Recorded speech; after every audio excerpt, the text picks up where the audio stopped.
On today's episode of Man vs. Mood, we welcome a very special guest. Kelsey Campbell was a member of the Team USA wrestling team that traveled to London for the 2012 Olympic Games, where she competed against the future gold and bronze medal winners. Kelsey is also a trailblazer as the first woman to wrestle for Arizona State University, and she was a three-time U.S. Open champion. This is Man vs. Mood. Kelsey, thank you very much for joining us today. Where does this podcast find you? I'm in Arizona. Arizona, where it is considerably warmer than up here, I would imagine. Yeah, and sunnier. Are you in the? Well, we've got the sun today. We just had 35 degree weather with 20-mile-an-hour winds. Yeah, Oregon. You're in Oregon, right? Yep. You're in Oregon. Okay. Well, we're Okay. technically in Washington, but I wasn't sure if you were all in Oregon or not, but that's yeah, cool. no, we're all sitting up here in lovely Camas, Washington. Gary made the trek across the bridge for us. So, are you? You're settled in. You're good. Are you doing good? Did you watch the Olympics? That's what I'm going to start with. I did not watch. I never watch wrestling competition. Even when I competed, I just don't. Really? Well, first of all, I have anxiety, so it's just like terrible combination. And I was a wrestler, so you combine those things and you know what's happening. It's just like, it was way too much for me to ever, like, even when we'd be at tournaments, I wouldn't even really hang around the venue if I could help it. But I do go back and watch people I know. And I am just going to say real quick that I've actually won more than 3 U.S. Open titles. Really? I don't even know the number, but it is more than that. I apologize. I went by the Team USA stats that they had. So yeah, it's probably outdated, but that's fine.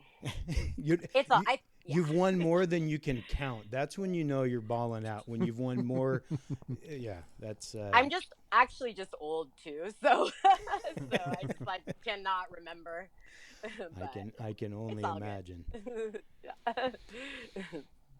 You we're going through some of this stuff here.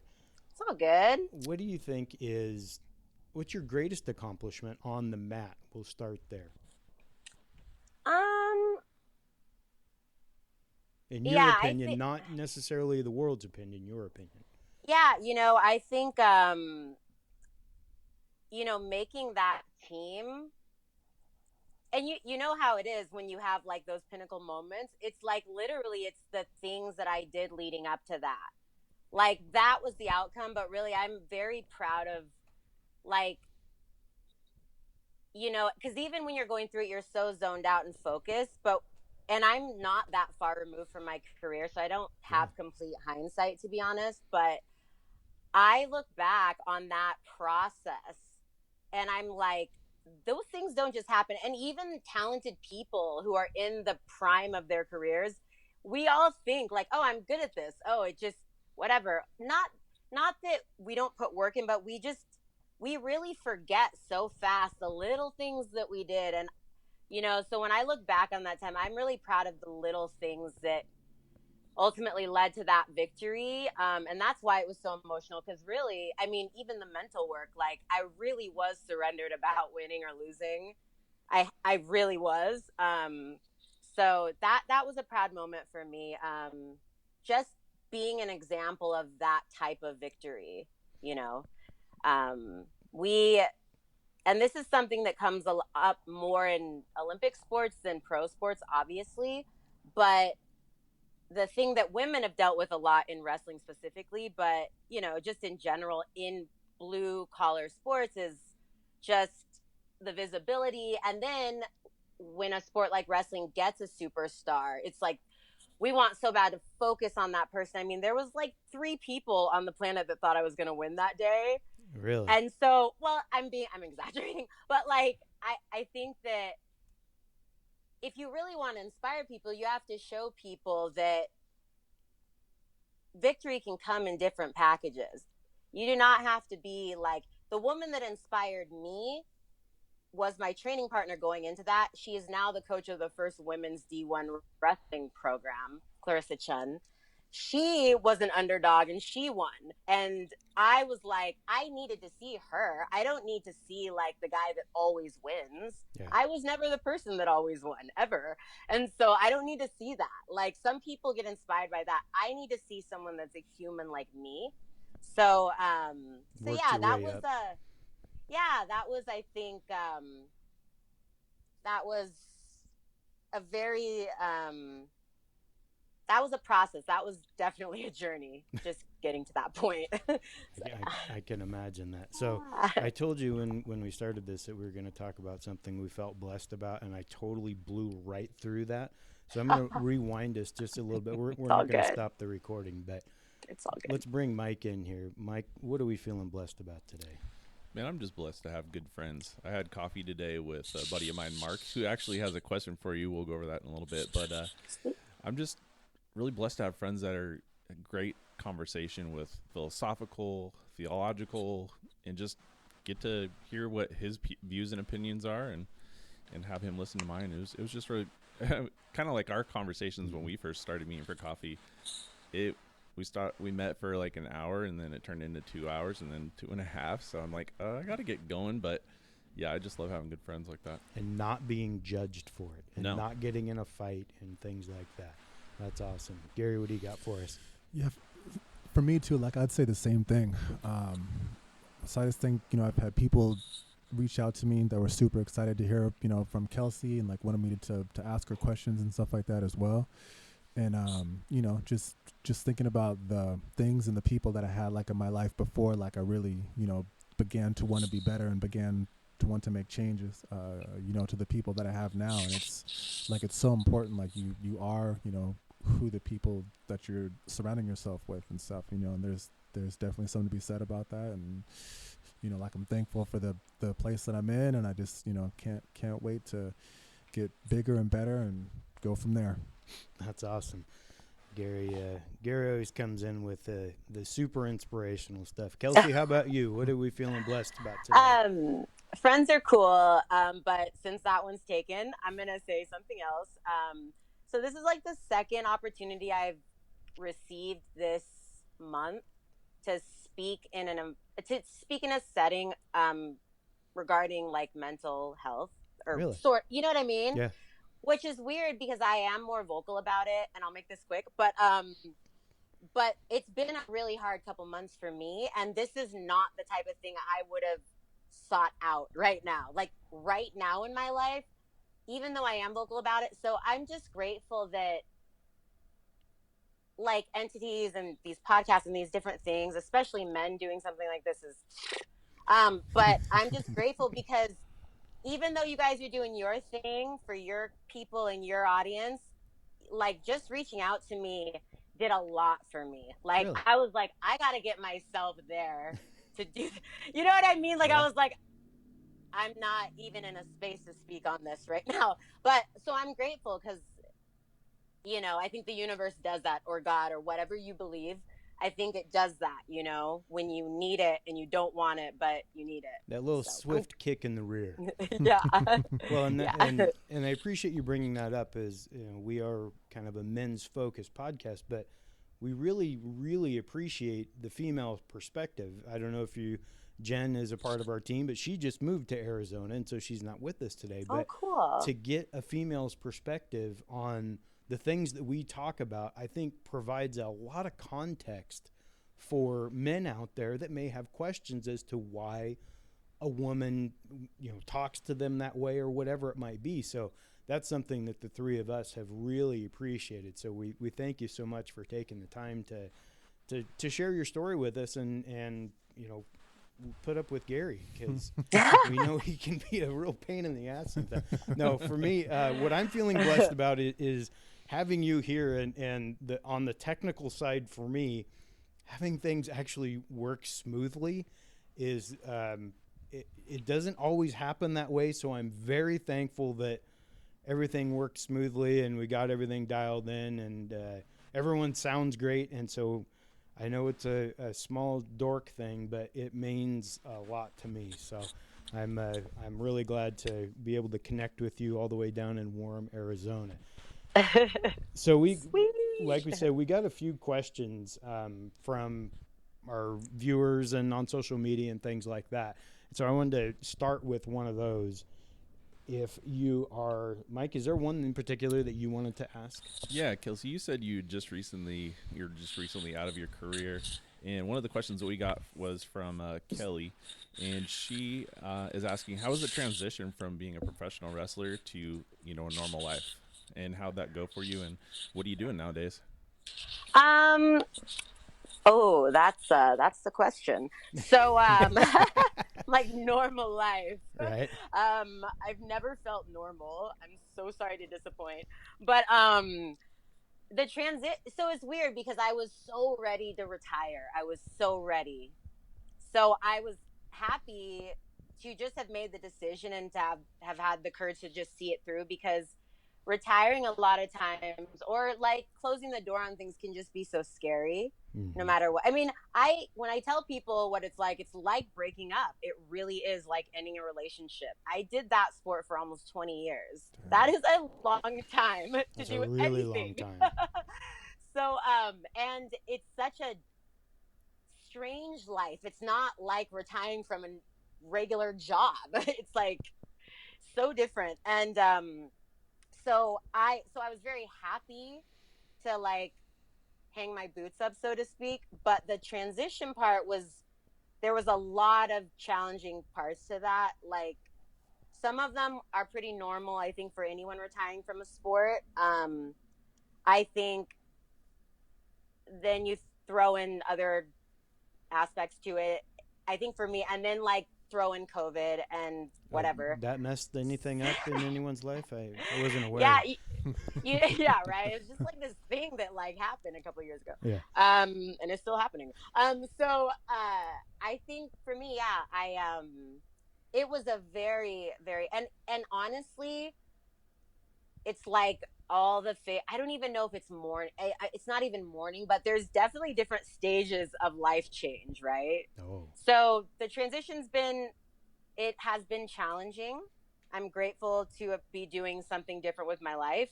And I'm pursuing other really weird, random things similar to wrestling that also, it's like, can't you just like go work at a freaking like, but that's no normal fun place? Like, so I'm learning a new hustle, and I'm just, I'm figuring it out as I go. But I will say, it's so incredible at my age to start something completely new and like be able to do it and, be excited about it. Like that is rare. Yes. To like completely start something new. I feel like adults just don't do that. And especially in the US, I feel like the older we get, the more set into our routine. Maybe it's like a Western thing. I don't know. But like, I feel like it's just so rare for people to do that. I think I just, Oh yeah, it's so, beat into us from a young age. Yeah. To this is your path. You had better have it figured out by 18 or 22, and then from there, you just race to 65 and hope you have some money saved up for the last couple of years that you're going to be walking on Earth. Yeah, when Gary and I were working in the water industry, a lot of guys are like, I would love to quit this job, but I'm in my 40s now and I make pretty good income, but my body's breaking down. So where can I go? And that's, right. For you to be able to step out and do that and, retirement to, just try a different avenue. That's pretty brave in itself. It sounds like bravery though is pretty big for you though. Oh, okay. What were you going to say? I was going to say, well, I'm not really doing something like, I've always been a singer. I was a singer way before I was a wrestler. So that's like one of the main things. So I'm actually going back to my roots. I just clarify. But yes, you are correct. And bravery, yes. I think it's my personality. I think it's the way I grew up. I think it's so different now. Oh my gosh. Like the sports, the film, and the music industry are so different. Someone that looked like me growing up, like you had to figure out what you were going to be great at because you didn't have the luxury of a bunch of opportunities. when you're like a young mixed girl. Like you just did not. So like wrestling was an opportunity, and for whatever reason, I knew it. Like it was a dare. It wasn't serious at all. I was never supposed to keep doing it. But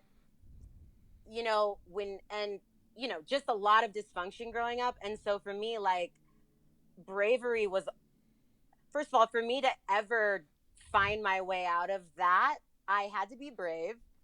But it's been like that. Like every wrestling takes bravery. Wrestling for ASU took bravery. So like it has been a constant theme, but I think maybe that's just what my life was supposed to be. Because I'm telling you, sometimes I just don't want to be brave. I kind of just, can something just like be delivered to me on a platter? Like I Right. kind of just don't want to work for this today.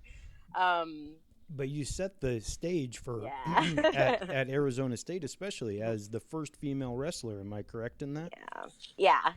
What was that Yeah. like? What's the process where you are, I mean, a legitimate trailblazer for a Division I college? That's a huge deal.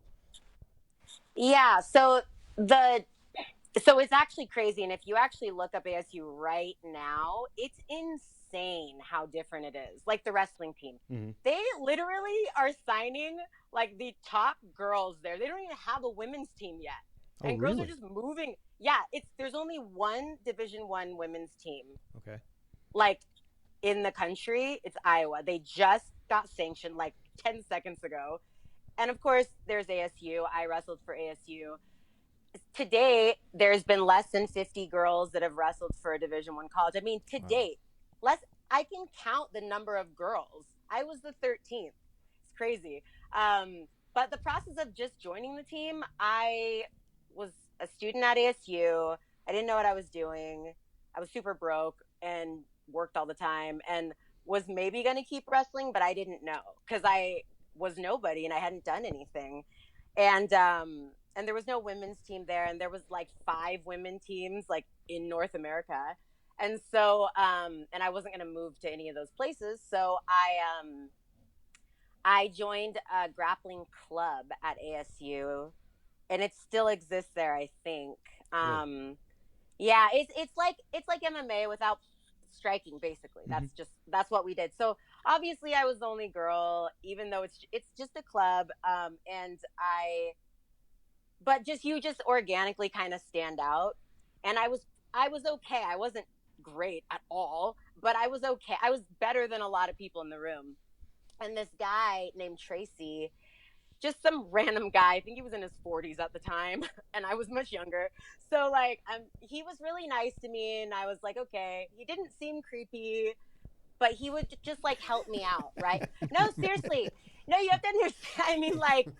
So he wasn't Gary creepy then. Gary's No, taking a I lot mean- of punches today. Like, I think, again, when you're a young female and you're just kind of struggling your way through, you have to pay attention to those things. Oh. Always. Those are just, okay, like, is he creepy? Like, number one. And so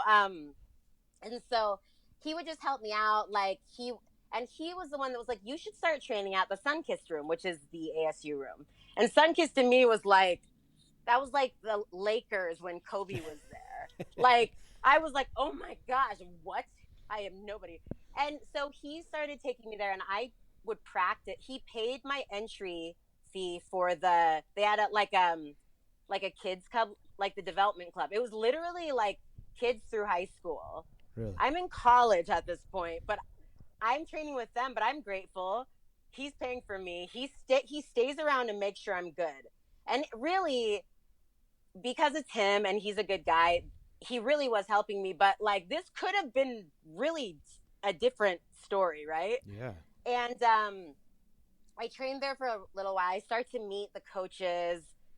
And there's other girls in there. It's not like there aren't girls that wrestle at this point. But then he's like, you should try out for the team. And it was 2007. And I was like, are you out of your mind? Like, literally, I mean, and he's like, just do it. Why not? And I figured I got input from some different people in my life. And I figured, I didn't know how it worked, but I figured I have nothing to lose if I walk on and they're like, they cut me. So I show up to the first day of conditioning or whatever. And they're like, oh, you can't do it until you get cleared. You have to do this stuff. So I go to administration to get cleared and like the physical, whatever. But then because I'm a girl in Title IX and no girls had wrestled there, but also ASU is supported by Sunkist. So like we can't just turn her away because we'll piss off the Martoris who run the actual Sunkist company. So let's meet with her.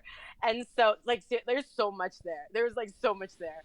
And so I sat down with Don Bakke, who just retired like a couple months ago, and him and then like another athletic administrator. And it was this long table. I mean, imagine like, I don't know, like sitting at a table at like the Addams family house. Like it was scary. It was like this long table and Don Bakke is like, so why do you want to wrestle here? And I'm just like a child. I'm like, I don't know. I don't care. I'll go home. I don't care. Like, that's not what I did. But so what I did was, I collected all this data on women, and that's how I know I'm the 13th. I literally looked up every woman that had done it, what they went on to do. I looked up all the women that were the first to do anything in the U.S., like literally every single one. I like presented this case for myself in 2007. I mean, we didn't even have Instagram. Who was doing this? Right. And we didn't have LinkedIn. I was just like, I'm a creator in my heart. I was like, I'm going to find a way to like do this, whatever. So they allowed me to be on the team or whatever. And I cried almost every day. I would leave practice and cry. And yeah, just because of Title IX, the way it works is, I mean, you have to follow all of the, there's a lot of things you have to do as a student athlete. And back then, hold on. Regulations to be eligible. But because of Title IX, if there isn't a equivalent for females, like you are allowed to be a part of that's like the athletic portion or whatever, right? Job, whatever. So, it was definitely like a separate but equal situation, but I was very grateful. You know, they got me a locker in the women's locker room where the basketball team went. I had to walk 3 miles to get there, but whatever. And, you know, as the season progressed, Tom Ortiz, my coach, he would like really look out for me. There were guys on the team that were really not cool, and then there were guys that were very helpful. I remember one day, it was a Sunday, I was at church, and I would usually go to this leaders meeting in the evening. And I get a text from the coach, and I was not like I am now. I was very timid back then, much more timid, very easily intimidated, scared of my own shadow. And like, I get this text, can you be at the room at 4 to roll with Robles? Now, I don't know if you guys know who Anthony Robles is, but we were both on the team at the same time. Yes, I know the name. So he has one leg. Has one leg. That's he won NCAAs. He's like freaking famous now. And, but we were both, but back then he wasn't famous, and back then I wasn't an Olympian. He just had one leg and I was a girl. So we were like the freak show. I don't mean to be offensive. No. When I lived in Colorado, like there was tons of Paralympians there. So I say that with a grain of salt, but like he had us roll together, and I'm like, he literally brought the girl and Anthony in, like, What is there a secret camera show on or something like that? I wish there was, because I guess I don't know why he asked me to come in. I think at the time too, Anthony had some issues because he was a minority on the team. We both were. So he ran into that, and he wasn't like he is now. Like people didn't respect him like they do now. And so we rolled that day, but that was, I think that was like kind of a shift for me where I was like, you know what? Opportunities are going to come. Like, and Anthony is one of my closest friends to this day. And like, we've just watched each other like have success, but we were not those people. So I think that experience really, it just, I don't know if it was confidence or what it did to me, but it showed me that there's a place for all of us here. You know, there's a place for us, and we're going to find our way, and we did, you know? So that was my experience. Well, and the perseverance that it takes for you to, I mean, I know you say you're scared of your shadow and things like that, but each one of those steps that you just mentioned, it takes a special place in your heart to actually make you show up for that. Okay, somebody said a stranger is going to pay for me to do this, and now I've got to go to a strange room, and now I'm going to meet a strange person with one leg. And so I mean, it's great that you're humble, but all of those takes a level of just self-confidence. Yeah, a lot of courage. Yeah, courage and determination to say, you know what, in the face of all of this, I can still accomplish whatever it is that I want, because the only thing holding me back is myself. And Right. And it sounds like you have got that head on your shoulders that will help you get through the brick wall if you need to be on the other side. Am I right? Right. Yeah. I mean, yeah. No, go ahead. Go ahead. I had another question here. So yeah, it's Gary. So hopefully you can hear me. I can hear Okay, you. perfect. Yeah, it's like, it's so crazy for me just to sit back and kind of think about, your story, and just think about, for me watching you wrestle, at Milwaukee High School, with the people that we grew up with. And it was, I don't know, like, I try to explain to people the environment. Granted, it wasn't, it wasn't Compton, it wasn't something terrible, but it was just a place to me where, like, people like me and people like you, like, we didn't really exactly have people that look like us doing things, wrestling and, like, just accomplishing, certain things. So for me to, turn on the 2012 Olympics, and there you are walking around with KD and Kobe and LeBron and all that stuff. It was amazing. And I think that I've used, your story and your example just to so many people, because I think that it's so, like, uplifting, and it's so amazing, And one of the things that I wanted just to ask you was, when you were, wrestling in high school and wrestling in college and, like, the Olympics and stuff, did you, stop just to think about how many people that you were influencing, and, how many other lives and stuff, like, you were helping? I did have a moment like that after I made the team, but when you're that whole journey leading up to it, and even now I feel like I'm kind of going through all of it again, but that whole journey, it's such survival mode that you'd never ever really stop. Like, you have moments where you do a victory dance, but you forget those so quick. You just, like, you're just grinding, and I don't think I really got it until after I made the team. I don't think I got it at all. Like, I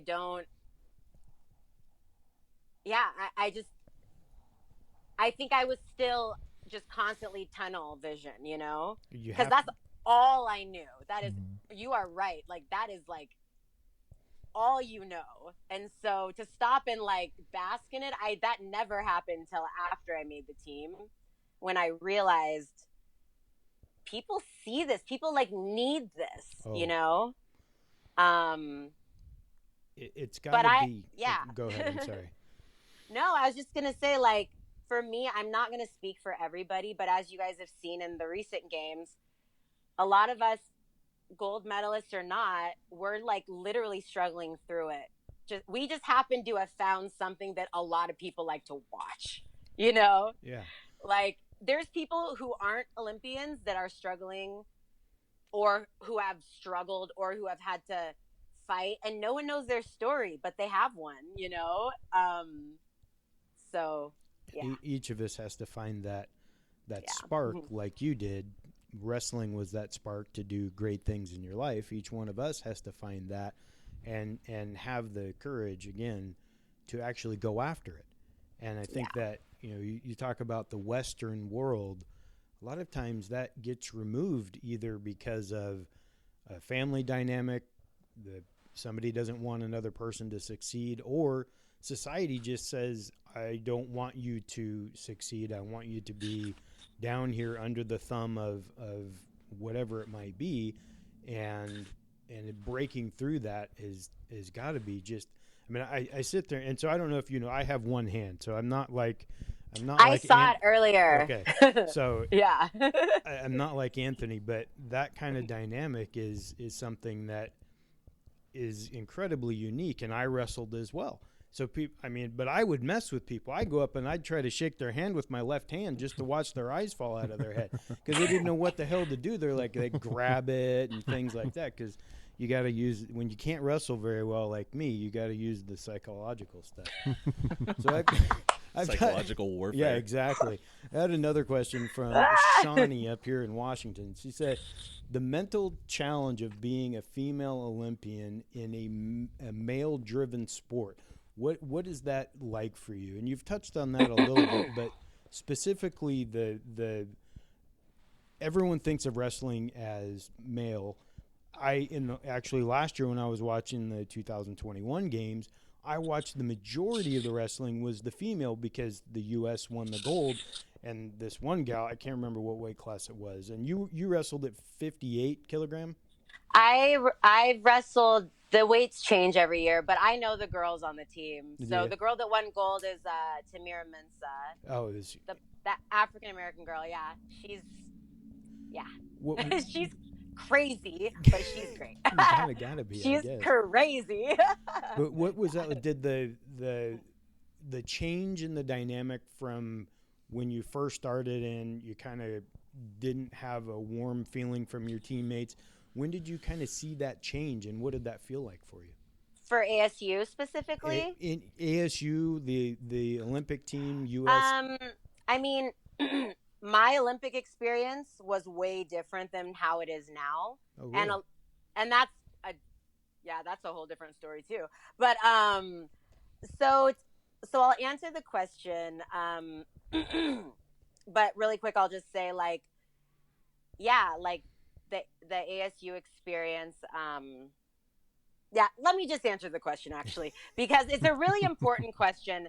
And the thing is, when you are, I say the word minority a lot, and I'm not talking about any one specific thing. I mean, just if you're a part of a group that's unique from most of the world, like you or me or Gary or Mike, I don't know you. Nope, Mike's just white, tall just guy. the token white guy. Yeah, he's our token white guy. So you're actually the minority. Right. Okay. So we hear these phrases like trailblazer and pioneer, and we celebrate them and dust them with sprinkles and put a crown on it. And it's awesome now, right? It has been how many years since I wrestled for ASU? And it is awesome now, but no one was saying that when I was doing it. I promise you, the opposite was said many times. But the thing I want to say is this, and this is how I want to answer this question, because it's not that it wasn't a cool thing to do, and it's not that I'm not proud of it, but I actually don't watch the news that much anymore, but if you're on social media or you're on the news, or if you spend 10 seconds on Twitter, or if you spend any time anywhere looking at anything, you'll see some woman out there, some African American, or you'll see somebody from China, or you'll see somebody do something for the first time, and they are ripped to shreds. Oh yeah. Whether it's, and I'm saying real time, you can I could list people. The young lady that just won the Olympics for China, Hillary Clinton. Who else? Allison Felix. I mean, there's so many women who did something for the first time, and whether or not you like them, I'm focusing on women, they get torn apart. And it's okay, you don't have to like them, but you don't understand what it's like to be the first person to do something. I mean, it's so not glorifying. And so what I would say is,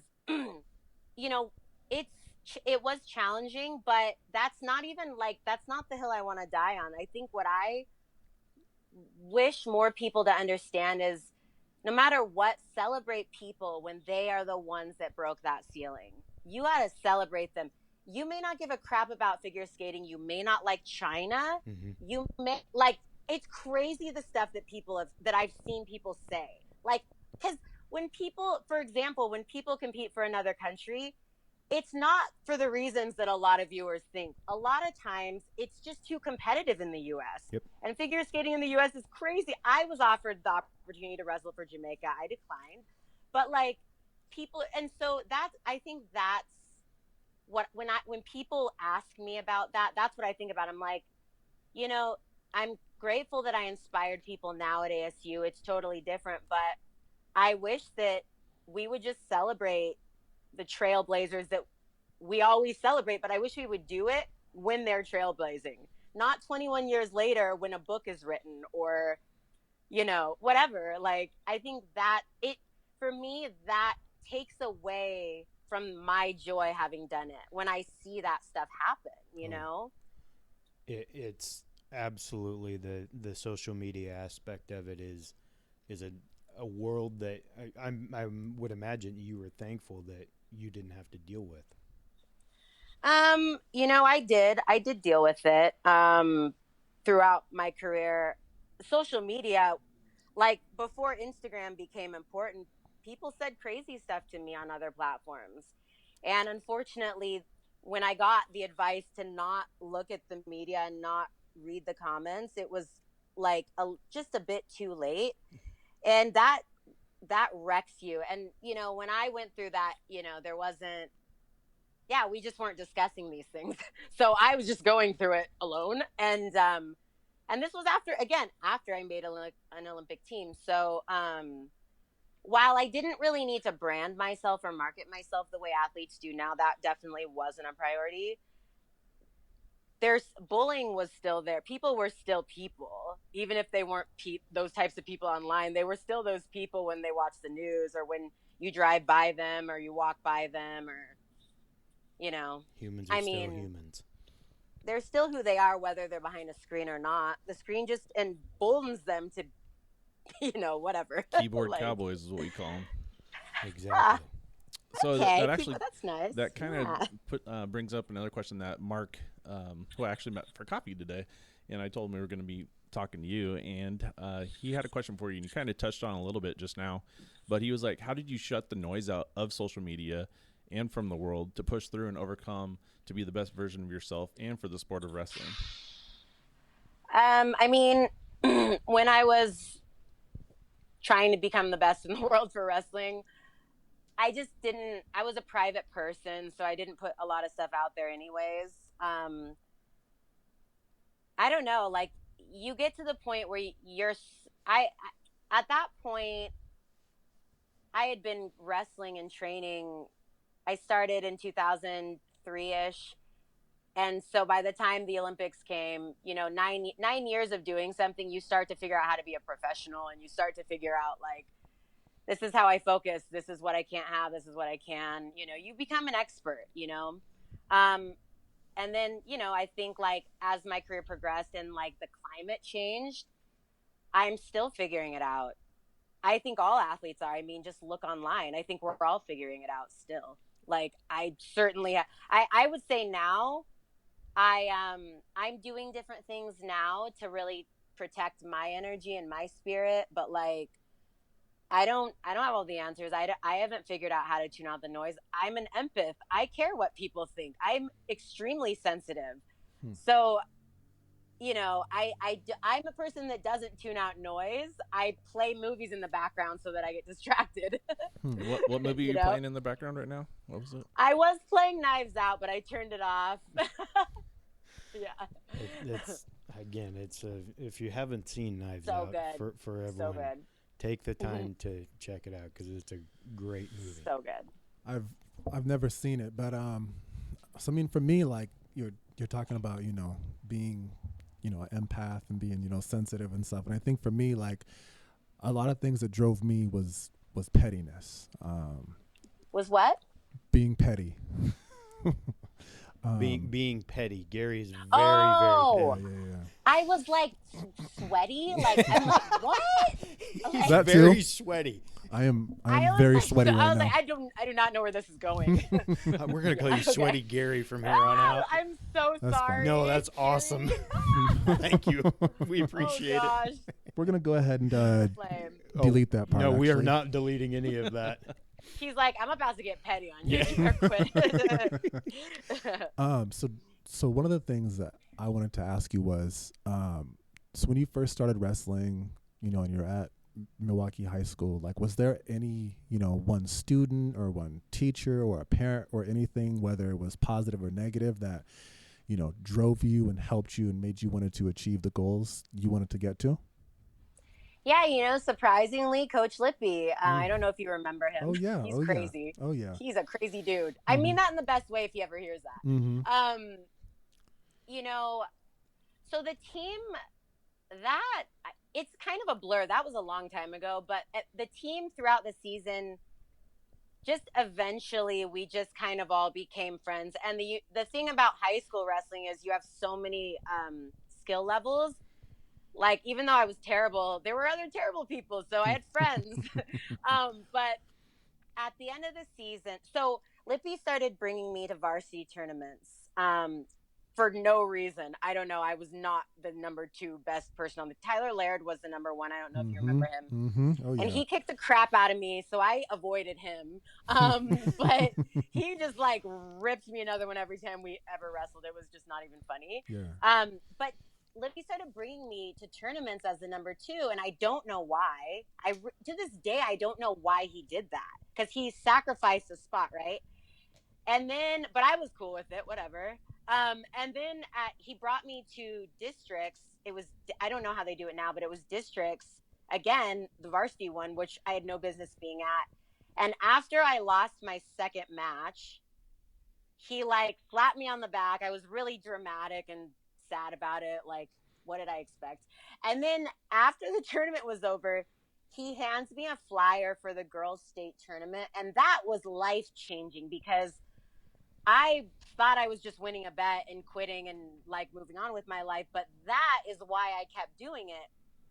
And it was really Coach Lippy that was like, other people had approached me, but he was my coach. And he was the one I was trying to like win over, he was the one I was trying to impress. So for him to be like, you should check this out, that really impacted me. He did a lot for me that year, that he was definitely an unsung hero in my journey. I think we all otherwise he was really scary to me. He like was really scary to me. Speaking of adversity and stuff like that, who were some of the ones other than Coach Lippy that were kind of the biggest influence in your life? And what was your growing up like? What was, you talked about being, a mixed girl and getting into wrestling. What was that like, and what made you go that route instead of maybe like basketball or volleyball or something else? Well, I'm 5'4", so there's that. Hey, Spud Webb was in the NBA too. I know I look big and strong in my pictures, but yeah, like, you do. Gary's like twice as tall as me. So, I always did a lot. Gary might remember, but we're all just like surviving through high school, so whatever. But I did like everything, and I did everything because my home life was just so terrible that I just tried to stay away from home as much as possible. And so the wrestling thing, it wasn't so much that I was like, oh, I'm going to do this. It was just like, I was so lost after high school. You probably don't know this, Gary, but so my mom like left before I graduated. I was like living on my own for a while my senior year, and she was like, figure it out. Wow. So, No way. Yeah. So I was like once that, I think we graduated in May. She had paid through May, I think. And, or I don't remember. It was so long ago. I had to figure it out after that month was up. I literally just had to figure it out. So the wrestling community is very cohesive, just organically. I think a lot of mixed martial arts are like that. So I very naturally was like, needed a way out. I started training at this club in Portland that a lot of the really good guys trained at. Peninsula? And the coach, yeah, and the coach there took me under his wing. To this day, he helped me so much. So, as far as why did you pursue that? Well, I was just trying to like have something to look forward to. And I couldn't afford to go to college, obviously. I just worked out of high school. But I think as far as like influential people in my life, there was like a lot of questions there, but I'm like, I want to make sure I answer all of them. So Robert Lippy, Coach Pittman, the Yumamoto family, Tasha Yumamoto and Sammy Lang, in my mind, are some of the most iconic females in the sport ever, and most people don't know who they are. But they like taught me how to wrestle. And at the time, Sammy and Tasha were like breaking records in Oregon for wrestling. I mean, Sammy was so good. She was, and there was no women's wrestling. She was literally like, my dream was just to make the men's team. She didn't care. Like, she was like, I'm going to go to the Olympics. It doesn't matter. And actually, Steve Worsley beat Sammy at a tournament. He's one of the only guys in Oregon that beat her. Wow. It's like, she was really good. She was good. Wow. So they influenced me a lot. Who else? There was a few people in high school that really, really helped me and influenced me a lot in a mentorship kind of way, and like took me in with their family kind of way. I don't know if you remember Sherry Lynn. Oh. I'm talking to Gary just because we went to high school together. Oh yeah, and Tyler. Yeah, I wasn't super tight with Tyler, but Sherry like really took me under her wing. I looked up to her a lot. I like idolized her. And then Lacey Lazoff, we did newspaper together, but I looked up to her a lot. These were like girls that were older than me. And then Clarissa Chun was a huge influence on my career. The Martori family, without them supporting me, I would not have been able to continue. Terry Steiner, Keith Wilson, he's the guy that really turned me into an Olympian. But there is one story I want to share, not a story, but like one experience I had that really impacted me, and it was negative.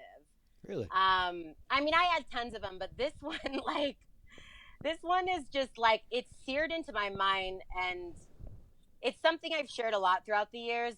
But when I was in second grade, I went to Milwaukee Elementary School, and growing up, I was always really, really good at like comprehension and reading. I read books a lot, and I've written music since I was like a child. So I was always really good at that stuff. Like reading, writing, like assessing. I wasn't very good at numbers or science. Plus this was like early 2000s. So like, yeah, women just weren't expected to be good at that, whatever. So, it's weird when you realize these things later, but, so I remember I was always so advanced at that stuff growing up, like really young. And in second grade, we did this thing in class. It was like this exercise to help with our grammar and just whatever. I remember this particular exercise. It was like McHenry or something. Was like, we had to say what letters were capitalized. Mm-hmm. I was like, M and H, whatever, like easy. And it was easy to me. And the teacher, I don't remember her name. It was Miss K something. I used to remember it. I forgot. She brought me aside, and basically she told me that there's like no way I could have gotten this correct, and that I must have cheated. Are you serious? In second grade? Yeah, Milwaukee Elementary School, second grade. I will never forget it. Not and surprised. It's crazy because I always struggled in school after that. And I have my MBA, okay? Like, I always struggled. I struggled in high school. And sometimes I struggled with a subject. Sometimes I was just intimidated of hard classes. I always struggled academically after that. Like, and this is a realization I had like in the last year or so, because I've always told people I'm not very textbook smart naturally. Like, I always had to work really hard to do well in school. But I made the connection just because of some stuff I've been like researching lately. And I was like, that changed me. Like, she talked me out of myself. And I don't know if it was because I was a female. I don't know if it was because I was mixed, because that does happen to young mixed women or women of color, that like when you get criminalized for like people just assume you cheated or you stole it or whatever. I don't know why she did that, but that was a huge influence on my life as well. That is absolutely incredible. Isn't that crazy? That's sad. Yeah, that's incredibly sad. But the way you characterized it as talking yourself out of basically believing in yourself at second grade, And that goes to show the power we as adults have. Even a passing comment to a kid could, 30 years later, that kid could be talking about it. And they still talk about it. Exactly. And I'm sure the teacher has long forgotten you and the comment and whatnot. And it's not about indicting that. It's about everyone, like you said earlier, just be good to people and find a way to lift them up rather than bringing them down, regardless of looks or anything like that. It shouldn't have anything to do with that anyway. But why do we have that, or why do some people have that inclination that, oh, you're a little kid, I'm going to have this domain over you and I'm going to put you down because it makes me, the big person, feel better? That's absolutely asinine. It reminds me of when Gary was talking about you were talking about your story, Gary, and how that coach basically said, I'd trade you for a goat and then I'd shoot the goat. And that was at Milwaukee as well, correct? Yeah. I was telling him a story before when I was playing for the football team, and one of the football coaches said, in front of the whole team, he said, Gary, I want to trade you for a goat and then shoot the goat. And, to me, he said that in front of everybody, and Eric English and all these guys were just making fun of me all the time. Oh my gosh. Sorry. Right. And, go ahead. Sorry. It's just, it's kind of, I'm sorry. I want to continue. I want to listen to you, but it's serendipitous because Gary and I went to high school together and we were both just struggling through it. We were all just struggling through it, not talking to each other. Mm-hmm. And now we're decades later trying to pay it forward, trying to help people. Mm-hmm.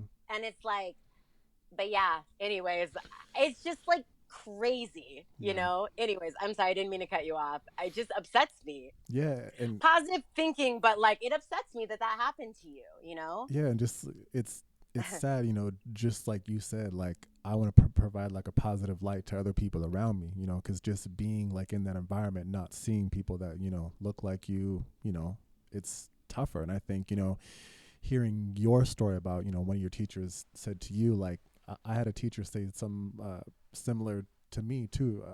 I did a book report on Maryland and stuff like that, and I worked super hard on it, and I turned it in and gave it to the teacher, and she gave me a whatever, or a B plus, and then she wrote me a note saying that there's no way that I could have did this on my own, that I gotta thank my grandma, for helping me out with all this shit. And I'm like, what the fuck? What is going on? I worked super hard on this.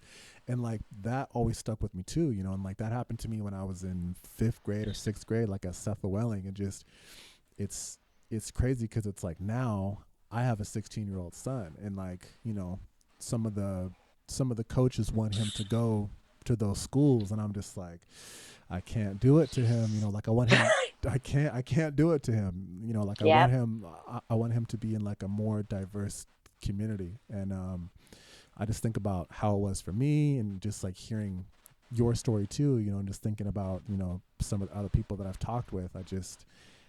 I want better for them, it's just sad shit. I don't know. When go ahead. I'm not, and Gary, I'm telling you this just because we have this history, and it matters, but I'm just gonna say that I'm not a totally innocent person here. I have thrown my share of, I have said and done some pretty terrible things, and I have privately reached out to people I grew up with. Yeah, you. And it's humbling, and you just pray that they'll just read it. You don't even need anything. You're just please just know this, that I'm sorry, right? But I think it's looking at ourselves and really self-assessing, and then just being an example, because I think too, a lot of times people feel justified when they say things. Mm-hmm. I don't always think people are trying to do things. Now, our situations, those specific situations, yeah, those are crappy humans. And I said what I said. But there are times where you say things, you're angry because you're in a talk about politics or religion, or human rights or whatever, and you say something to somebody because maybe they're being a bigot, but you want to like really drive in the nail, and that it's like none of it works and none of it helps. And so yeah, like I and some of these things that I'm saying, I realized before. Some of them I'm just now like, wow, Kelsey, like you got to keep being better. Like you got to keep being better because everyone is just struggling through, and trying to do better. And so it's a day by day process, though. Yeah. And we have to attack it that way when we wake up because I mean, Gary was telling us a month ago where he wanted to rip a lady's head off at the DMV because she was not being a nice person to him. But new Gary, not old Gary, new Gary didn't rip her head off, and that's him making steps forward, and we make light of it and have fun with it. But it was a real thing when he sat down here. Gary was not that I've known. I mean, he was mad in a very, very major way. So, getting into the Olympic Games, I am an avid fan of the Olympics. I love it. I watched it every night of the winter, and I watched almost. I don't have a specific sport, but I think that what you have done to represent our nation and the sacrifice that you have made is something that all of us have to recognize and just appreciate, because you've put so much of your life into it for us as a nation. But when you get to the games, can you give us a little bit of an insight of, holy shit, I'm at the Olympic Games? Because me, I'm just a kid from Washougal. And my head has been blowing up wanting to ask you that question ever since we knew you were going to come on, because it's like a pinnacle that I will never, ever be able to reach. It's so funny that people like it's still, I'm laughing because within the wrestling community, like no one gets excited about what I did in 2012 anymore. So like when people get excited, I'm like, oh, you're like so excited about this. That was like so long ago. Like, I'm not really that excited. I mean, it's old news, but no. Yeah, and the experience of the recent team was a lot different just because of COVID. So they didn't. I mean, their families didn't even get to go. It was pretty crazy. Ugh. But for me, it was very. I was definitely wide-eyed. When I saw Kobe, I definitely peed my pants.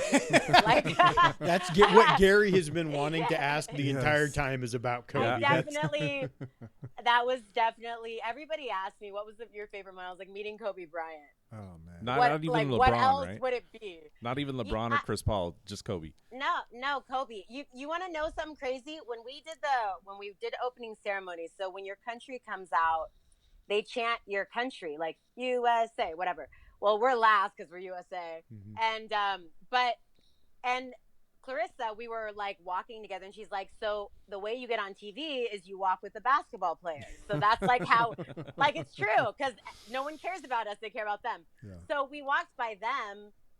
So we're near them. I hadn't met him yet, though. But when we walked in, they were cheering USA, but they started cheering Kobe. Oh, like, wow. Literally, they stopped cheering for the country and started cheering for him. I'm like, you are more famous than the USA. like That's pretty true. You're more famous than literally the entire USA. That was pretty wild. And the village is like, depending on where you're from, like if you're from the US, it's serious. You leave and go to acclimate. Swimmers don't even go to opening ceremonies. Like, you're very focused. Some countries are really happy to be there, and it's a party, and it shows. Like a legit party? Yeah, I mean, and, it's kind of like the Olympic Village is kind of like, man, if you guys are ever in San Diego or Colorado or near a training center, tour it, because it's hard to explain. The village is like an Olympic training center, but it's hard to explain if you've never been to an Olympic training center. Mm-hmm. But it's basically like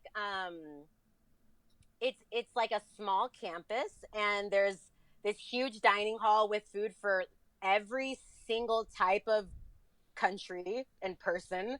Really? McDonald's always had a line. Wow! It was for Olympic athletes. No, and that people don't get it. We're just human. I swear to you. I know. It is. Olympians are privileged. They are, but but they are just humans and they do like fast food. Mm-hmm.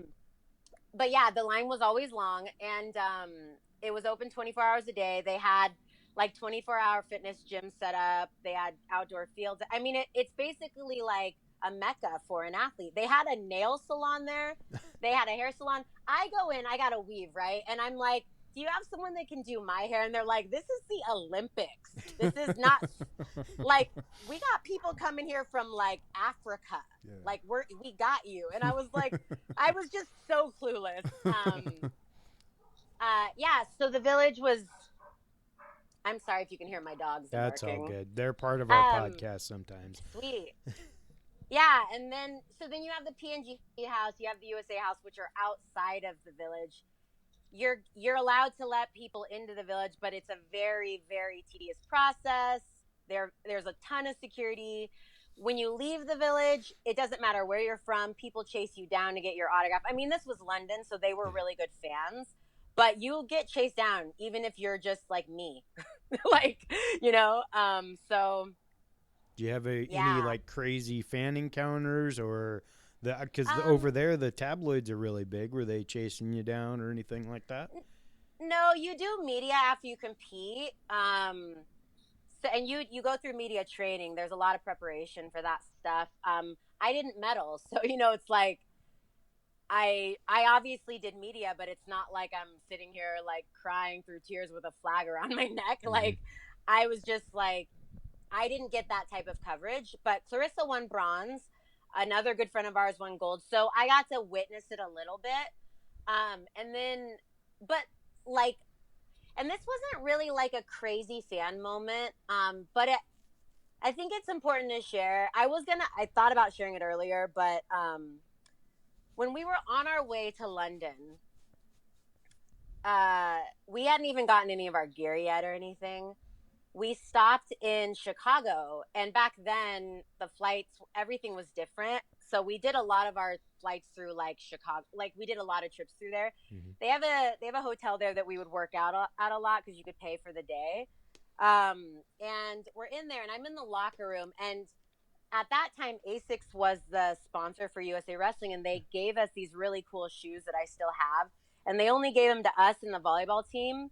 So we were the only Olympians that had them. We couldn't wear them really anywhere because Asics isn't an Olympic sponsor. But so after my workout, I'm getting cleaned up because I had to cut a lot of weight. I'm putting my stuff on, and this woman comes in. She's like a janitor. I don't even know what a correct word would be for that. But she comes in and she's cleaning, and I can tell she's like hanging out, and I'm like, am I like breaking a rule or something? And she said something like, are you an Olympic athlete? And I was like, yeah, like we're actually on our way now. And she starts crying. This woman is like cleaning the floor a second ago. And I'm standing, and I wasn't even supposed to win, okay? Like, all of this is so new to me. Mm-hmm. And she's crying, and she's like, she was just so honored to have met me. And I don't remember if we took a picture or what. Now it's been quite a few years. But that was, like, the moment that I realized how important what I was doing was. You have the second grade experience, your fifth grade experience, the paper, whatever. These things where people constantly tell you don't matter. So even when you win, it's like, I was seated third. I wasn't even supposed to win. So like, you just have this like resounding like phrase of like, no one cares. And then somebody stops you in Chicago and breaks down because they feel like they just met Jesus.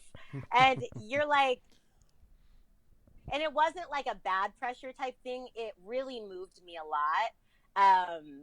That wasn't at the games, obviously, but if you walk around with USA gear during the Olympics, people are going to think that you're like, they're just going to think you're one of them, So it was, that was a pretty cool one. I would be like that lady. It is because I'm just a geek like that. And like I said before, it's just absolutely incredible what you put yourself through in order to achieve that for us. I mean, and it's for you as well, but you're representing us, Right. and Yeah. so we're really thankful. It's it can't be easy, that's for sure. So I want to get back to Kobe. I saw that picture on your Instagram, and I was like, oh, dang, man. Where I'm like, my lobe is about to burst. I'm like such a psycho. Like, So what did you say to him when you saw him? So embarrassing. I mean, you're looking The up first at time him. or the first time or the second time? Anytime. Oh, drop both of them. Oh, come on now. If you're going to flex like that, you got to I bring know. both of them. So it was so hilarious because back then I had just gotten my first smartphone, which was an Android, and it sucked. I'm It was sorry. so- My condolences. It was so much worse back then too, right? Mm-hmm. And so I'm like, oh my God, I need a picture with me and Kobe. And the basketball team always had security, always. Yeah. So their security didn't really like it when people pulled one person aside. But we were by them and I needed a picture. So I'm with Clarissa and she's like, go ask him, you got to do it. So I'm like, can I get your picture? And I'm like freaking out and like sweating and stuff. And right, Gary? And I'm so sorry. The Sweaty callback. Gary. I love it. Oh, yeah, Callback sorry. already. I had to. It's funny because I sweat a lot naturally, and in wrestling you sweat a lot, so I'm like literally shooting myself in the foot, but whatever. So I go up to him, I'm like, can I get a picture with you? And I'm just acting a fool. And he's like, he's so nice. And some of these athletes are not nice that you would think are. Like, some of them are terrible. More stories on that. But it's so crazy. Oh my gosh, like it's just bringing up all these memories. But so we get the picture, and of course my stupid Android, it was like The Grudge. It was completely blurry. And I was like, my moment's passed. I'm never gonna get this chance again. I've ruined it. I was still gonna frame that blurry Grudge picture. I was still gonna post it on my wall, and I was still gonna be obsessed with it and whatever. But I was like so mad. And so anyway, so then we got some pictures with the other players, and I have a few online. I don't know how many actually I have online 2 right now. But my wrestling page on Facebook, it's like not public right now. I don't know. Somebody hacked it. I'm figuring it out, but all my stuff's on there. Anyways, so if you guys are good at Facebook or Meta or whatever it is, like, let's talk later. I hate Facebook anyways. So anyways, sorry, I get really into it when I get comfortable. So That's what we like to hear. and then we see him again, and I'm like, Clarissa, she's like, you have to do it. But I'm like, can you use your phone, please? Like, I do not want to use my phone again. So she took so I was like, I walked up to him again, acting a fool and blubbering, like, I'm sorry, my picture's blurry. Can I please get another one? And he like chuckles, like exactly what you see in the picture. And I was like, thank you. And his security was like so annoyed with me. Really? I was like, okay, thank you. And Clarissa's really good at this stuff, thankfully. So she got a good one, like first take. But yeah. Did you get to talk to him other than taking a picture? Or? Barely, but Kobe, everybody is like that with Kobe. They couldn't even stay in the village because the athletes treat them like fans. Right. Like they act like fans. Like we all act like fans. So how do you? So I didn't really see him after that, but that meeting him really impacted me because I met a lot of athletes that trip that I had looked up to, and it's crazy because I met Abby Wambach and I met the female gymnast. And what's crazy is though Abby and the gymnast, those were two interactions that I got pictures with them, but I was like, they weren't really, I remember thinking like, they're not really friendly. Like that was weird. Now, if you do any research, well, obviously everyone knows about the gymnast, but that was happening. That was happening. You know what Simone I'm saying? Biles, like, right? No, Simone hadn't, Simone wasn't on the team that year. Okay. This was Carrie, if or not Carrie. it would take like 10 minutes for me to pull the picture up, Yeah, so I won't. But it's the girls literally that like testified against Nassar. Yeah. You know, and they're literally, and so you think back like, wow, they weren't very nice, but it's like, well, this was happening. Like literally it was you know, you think about those things. And then Abby Wambach, if you read about her, I read Glennon Doyle's book, Untamed, and it talks about this. But that was right around the time she got her DUI, I believe. Oh. Yeah. So she was like going through a tough time too. And it's just crazy because like, I know I keep bringing this up, but man, like you just don't know. Like you don't know what's happening in people's lives. We just don't like, and again, that's why I was so grateful to come on here, because if you did look at my social media, nobody would have a clue. There's like 3 people right now that know like some of the stuff that I'm dealing with right now. And there's no way I would be talking about this stuff right now. Like, so it's just, those are meetings that like I remember, you know, my performance in the competition, and I was injured, which a lot of people didn't know. Really? Was like, it was a very heartbreaking aspect. Yeah, I like didn't even wrestle like 1 minute of live leading up to the games. I injured my collarbone. Oh. So the day of competition, they gave me an injection. Oh, like Toradol? The other one. Sorry, I think I had like long COVID or something, because I am so foggy. I had COVID like a month ago. Oh. I'm so foggy. Anyways, the one that numbs pain, whatever. They put it in right before I competed, so that's how I was able to compete. But yeah, like I just think about those things. Like, there's a lot of great moments, but whether you're a pioneer, whether you go to the Olympics, whether you meet Kobe, I mean, the Olympics was actually really hard for me. But if you just look at like some of my photos, it looks like I'm really happy the whole time, you know, but it was actually a very hard time because of my injury, you know. It's just crazy to think about. It's just, it took a lot of therapy to like work through my feelings on the Olympics.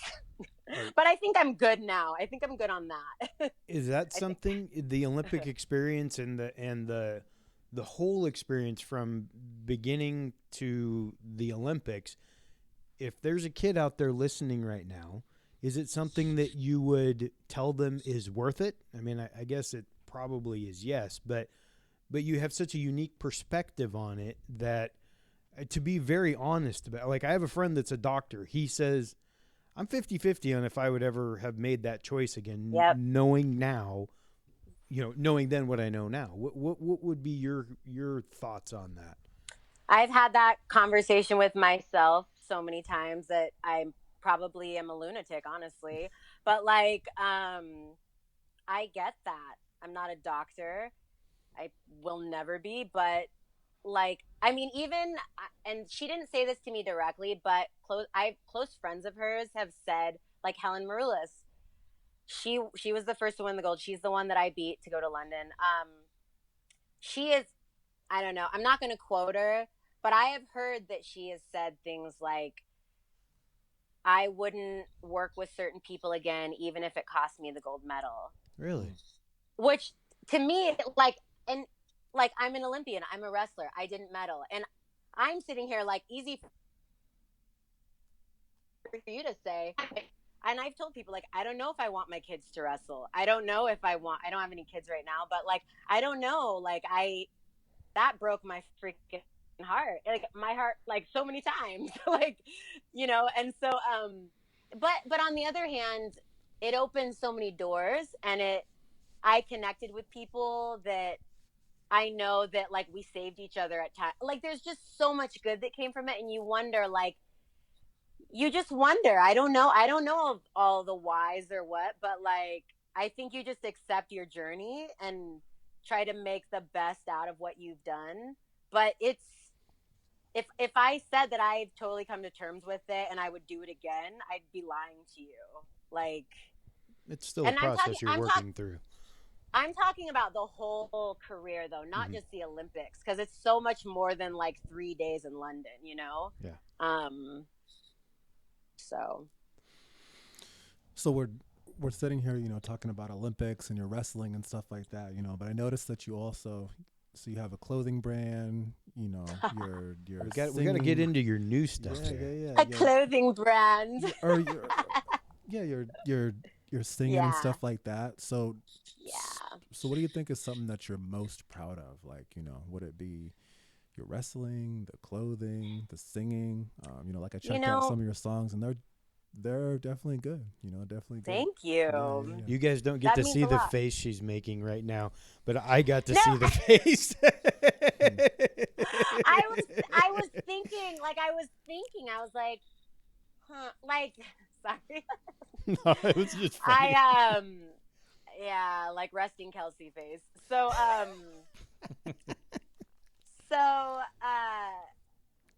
think I swear this is not just like a stupid throwaway, but like, I feel like some of the things that I'm doing now are the things I'm most proud of. And it's like not the things that you see, but like the work I'm doing on myself. Like giving myself permission to like say, you know what? I don't actually need to like, so for example, and this might seem kind of silly. I actually haven't shared this with anybody but you guys and now everybody that listens to your podcast. Breaking news. Here we go. No, it's just something very small, but you know, it's like taking your power back or repenting or whatever you want to call it. Like finding your truth, whatever. Like one thing that I do a lot, that I've done a lot for a long time is I'll look back on a memory, like I'll have pictures posted online or something, and I'll package it like it's this great memory because it's a really cool thing I did, when in reality it was like not a great experience. It just happened to be a really cool thing. And I'm not talking about the Olympics. I'm talking about other things. Or like, if I go out to an event or something and we took great pictures and it was like this cool event, so happy I went, whatever, but like actually people were really rude to me all night. But why am I changing this narrative? Why am I trying to make this something it's not? And it's like I've done this a lot in my life where I've like repackaged things because I'm like, I don't know, like I don't even know what you would call that, but it's almost like, it's like I'm just letting people think something that's not true. I'm not being honest about what my experience was, like the second grade thing.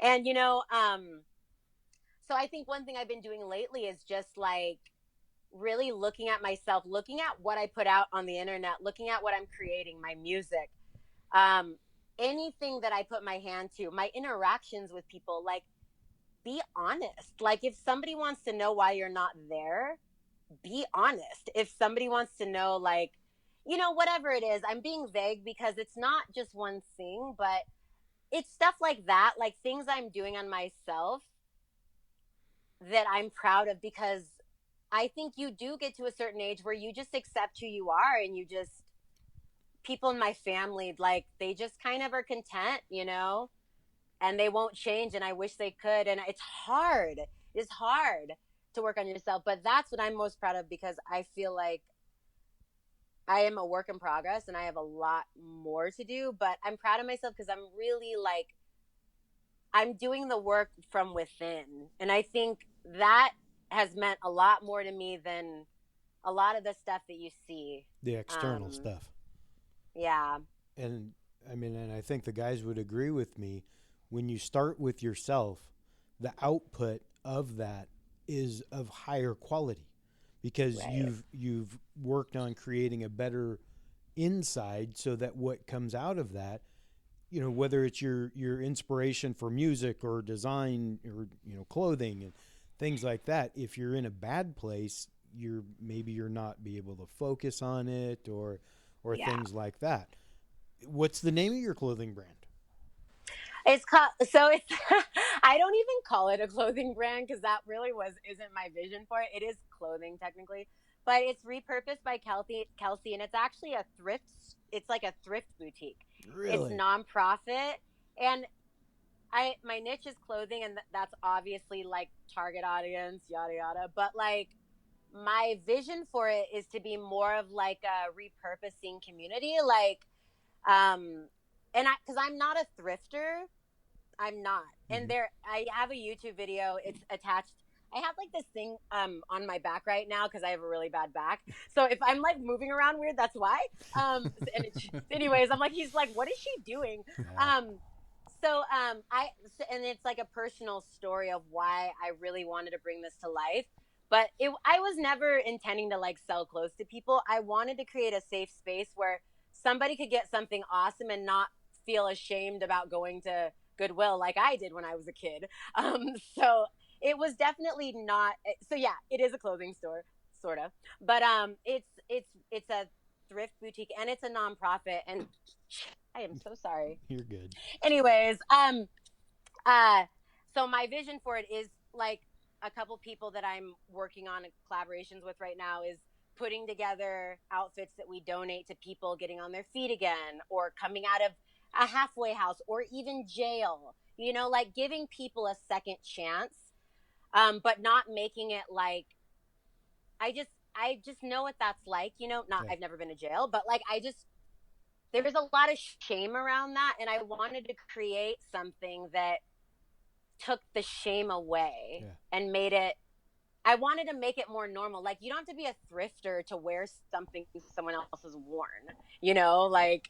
And it's actually so that's that's a big thing that's coming up. Is this something that we can find online and folks can support you? Yeah, so I'm still working on my Shopify. I'm like learning all this stuff at 36, so it's been really fun. So the actual interface where you can like purchase automatically isn't live, but I've already had sales. Like you can purchase through I have an Instagram set up and we have a Facebook set up, and a lot of thrift e-commerce stores just do it that way. But yeah, people can find it. It's repurposed by Kelsey, you know, pretty easy. Well, we're going to put all the links into this show so that anyone that's listening, you'll be able to check out Repurposed by Kelsey, because that's and that shame that you speak about is something that we've all, I think, kind of felt when we've had a season that we've been down and needed somebody else to kind of pick us up. And if that was a clean pair of clothes, that can make the difference between somebody getting a job or getting a place to live because they look clean or they have something that's not, you know, ripped up and torn. So that's absolutely amazing. Well, we have taken up an incredible amount of your time, and I'm so incredibly thankful. Guys, do you each have a question or anything else that you'd like to say before we wrap up? So I have one more question. I'm sorry. He's getting all comfy over here. It's going to be a long one, I think. No, I'm joking. Like you guys ordered Uber. Yeah, exactly. You guys are just waiting for your food to come. So you're talking about being, you know, 36 and stuff like that, and I just think that representation is so big, you know, for people, and I think that, you know, for some of the things that you're talking about now, for your clothing, for your music, you know, for your wrestling, you know, for different things, you know, that you've dealt with, you know, like in your life.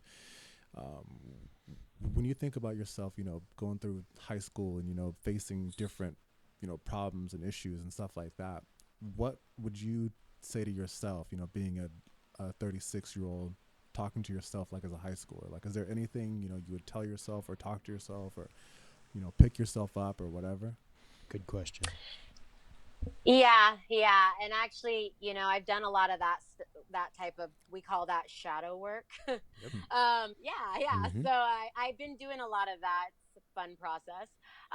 So I would probably tell myself, because I'm really stubborn, and even back then I was stubborn, a lot more insecure, but stubborn nonetheless. I would say, like, you don't have to do it just because they're doing it. Just do you. Mm-hmm. Focus on what makes you awesome.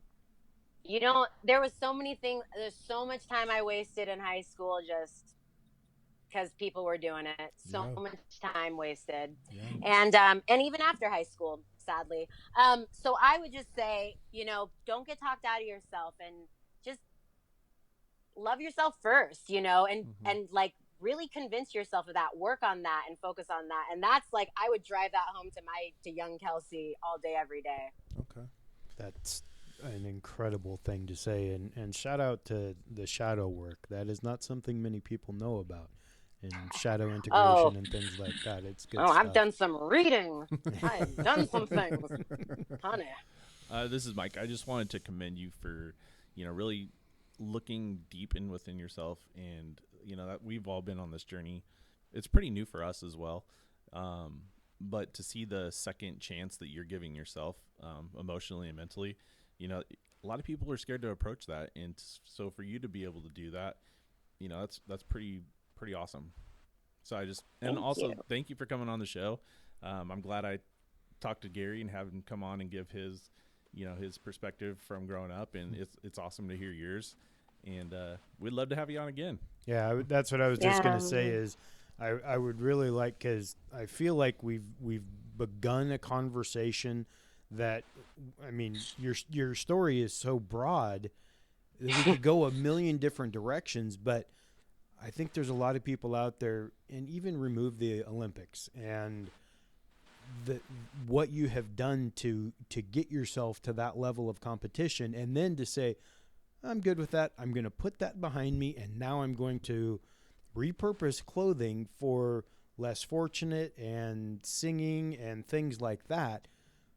I almost think that is as big an accomplishment, because most people don't have the cojones to make that change. Most people would just go, get a 9-to-5 or something. So that if we could dive into that down the road when you're ready to do that type of thing, I would love to bring you back on and get more into the business side post athletic career, and the mental space that it requires for you to operate there, because you almost have to reprove yourself, right? You proved yourself for 20 years, and now you're back to being that second grader again, right? I'm literally just repurposing myself. You guys figured it out, but now the cat's out of the bag. Yeah, it's just me. I'm actually second-handing me, so whatever. Well, that's absolutely amazing. Kelsey, thank you so much for joining us. If all your socials, let's get a shout out. Give us your social medias and anything else that you'd like to get out there. Yeah. So the public account that I have, I do have a private account on Instagram, but it's really only just people I know, that I actually know. We'll keep it that way. Yeah, I am Kelsey Campbell. Yeah, it's with 3 L's though, because apparently somebody stole the one with 2 L's. So whatever. Stole it. Did you hear that? It was stolen. And Mark Zuckerberg. Yeah, right. It's pretty much like it's that on TikTok, which I haven't been on there. I haven't been on social media a lot lately. And then Twitter, World Changer 55. Nice. Yeah, my handles all used to be World Changer, and then when I retired, I shed that skin off. Yeah, I don't really know what else. Those are the main ones. Yeah. Okay, I'll Instagram, TikTok.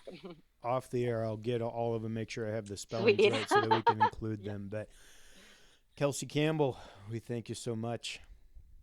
Of course, thank you guys. Thanks. Thank you so much. We appreciate it. We didn't want to talk over each other. Right. Pause. Bye. Bye-bye. Bye.